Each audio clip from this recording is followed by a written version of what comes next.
Бесінші аудио. Көшпелілердің рухани мәдениеті. Адамзат баласы жасаған мәдениет екі түрге бөлінетінін білесіңдер. Біріншісі рухани мәдениет, екіншісі материалдық мәдениет. Рухани мәдениетке музыка, әдебиет, сәулет өнері, сурет өнері, кескін өнері жатса, адам баласының шаруашылыққа байланысты күнкөрісінен туған дүниелері материалдық мәдениетті құрайды. Көшпелілердің рухани мәдениеті өте бай. Мал шаруашылығы егіншілікке қарағанда, бұқара халықтың барлығы қамтылмайтын, қамтығанның өзінде көшпелі қауымның бос уақыты көбірек болатын шаруашылық түрі. Сонымен қатар көшпелілер отырықшыларға қарағанда, табиғатқа жақынырақ, онымен етене өмір сүрген.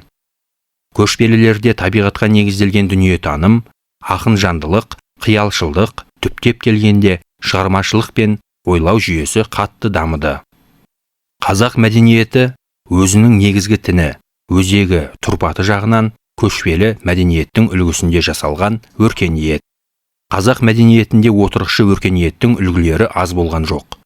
Отырықшы өркениет үлгілері әсіресе орта ғасырларда оңтүстік өңірлер мен Жетісуда отырықшы қала мәдениеті дәуірлеген кезде көбейе түсті.